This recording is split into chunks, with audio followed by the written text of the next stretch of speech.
Hi, and welcome back to Gardog the Gamorrean Star Wars Miniatures tutorial videos. In the previous videos, we've looked at the maps and movement, the stats cards, and most recently, determining line of sight, cover and legal targets. Now that we have all of that sorted, in this video we can make an attack and see if we hit. Just a warning that in this video, I will mention a couple of special abilities and commander effects, but don't stress about understanding those too much as we'll cover them separately in a later video. Let's get started, but before we make an attack, remember that the enemy you wish to attack must be a legal target. If you need any assistance in determining legal targets or if an enemy has cover, please refer to my previous video. Attacks in the Star Wars Miniatures game are made using a 20-sided die. Before we roll the dice, we need to work out what result we need, and there are a number of things that could affect it.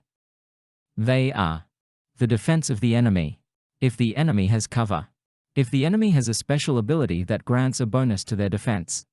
If the enemy receives a bonus or penalty to their defense from other characters' special abilities or commander effects. Our character's attack. If our character has a special ability that grants a bonus to their attack. And lastly, if our character receives any bonus or penalty to their attack from other characters' special abilities or commander effects.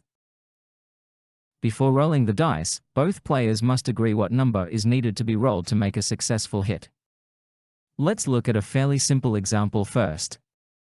We have a rebel trooper who wants to attack a stormtrooper. Neither character has any special abilities. There are no walls, low objects, or other characters to give the stormtrooper cover. And there are no other characters nearby who could grant bonuses to this attack. This one is as simple as taking the stormtrooper's defense of 16. And subtracting the rebel trooper's attack of 5.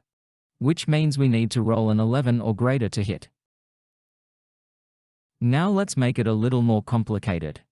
In this example, the stormtrooper is occupying a square that is designated as low objects, so it has cover. Having cover grants a bonus of 4 to the enemy's defense. We still start with 16. Plus 4 for cover. Making 20. Less the rebel trooper's attack of 5. Leaving us needing to roll a 15 or greater to hit. Now let's look at an even more complicated example.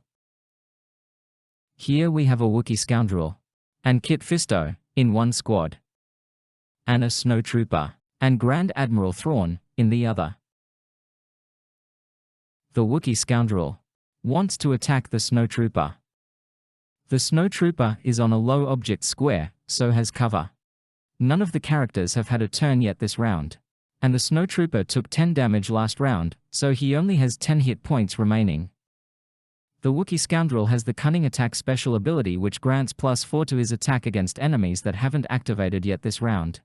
And is only 3 squares away from Kit Fisto, who has a commander effect that grants plus 4 to attack to non-unique followers within 6 squares against wounded enemies.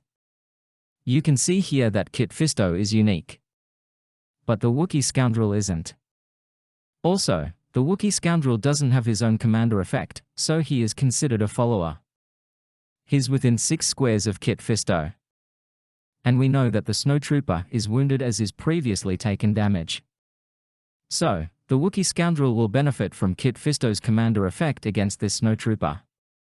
Separately, we also see that the snow trooper is only 2 squares away from Grand Admiral Thrawn, who has a couple of commander effects. But the only one we care about at the moment is that he grants plus 3 to defense to any non-unique follower within 6 squares. The snow trooper is not unique, is a follower, and is within 6 squares, so he will get to add the bonus to his defense. And just in case you were wondering, commander effects only apply to members of their own squad, so the Wookiee scoundrel wouldn't benefit from Grand Admiral Thrawn's commander effect. Now that we've determined all of the things that will affect the result we need for the attack roll, let's add it all up. As previous, we start with the target's defense, which for the snow trooper is 16. We add 4 for cover, giving us a total so far of 20, plus 3 from Thrawn's commander effect, 23. Now we subtract the Wookiee scoundrel's attack of 6, 17, less another 4 for the Wookiee's cunning attack ability, 13, and finally, less an extra 4 from Kit Fisto's commander effect. So the Wookiee scoundrel needs to roll a 9 or better to hit the snow trooper. We rolled a 12, which means we hit. Now we need to apply the damage. Although I didn't mention it before I made this particular attack roll, when playing, you should always make sure that you and your opponent not only agree on the roll required, but also the damage that will be inflicted if the attack is successful, before the attack roll is made. Although each character's stats card clearly shows the damage they inflict, the attacker, the enemy or other nearby characters, may have abilities or commander effects that alter the damage inflicted. Using our example of the Wookiee Scoundrel attacking the Snowtrooper, the damage would have been the Wookiee Scoundrel's printed damage of 20, plus an extra 10 from the Cunning Attack ability, making a total of 30 damage. The Snowtrooper only has 10 hit points remaining, so he is defeated and immediately removed from the map, taking no further part in this skirmish. Before we finish this video, I just need to mention a couple of other things regarding the attack roll. A roll of 20 is always a successful attack. No matter what number has been calculated based on the relevant attack and defense scores plus any other bonuses or penalties, a roll of 20 is always successful. Here we have Kit Fisto, who has a defense of 20. Let's assume he has cover, giving us 24. If he was being attacked by a battle droid, who has an attack of 0, you should have to roll a 24, which isn't possible on a 20-sided die. But a roll of 20 would still be a hit. As well as being an automatic hit, rolling a 20 is designated as a critical hit. A critical hit inflicts double damage, but keep in mind that we double the damage printed on the attacking character's stats card before adding any bonuses that may apply. So if our Wookiee Scoundrel had rolled a 20 against the Snowtrooper, we would double his standard damage of 20, giving us 40, before adding the Cunning Attack bonus of an extra 10, inflicting a total of 50 points damage.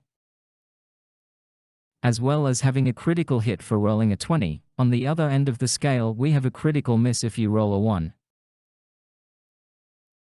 So, even if Kit Fisto, with an attack of 13, was attacking a battle droid, with a defense of 9, a roll of 1 will still be a miss. Thanks for watching, and stay tuned for my next video which will cover the starting positions, who goes first and the order of play.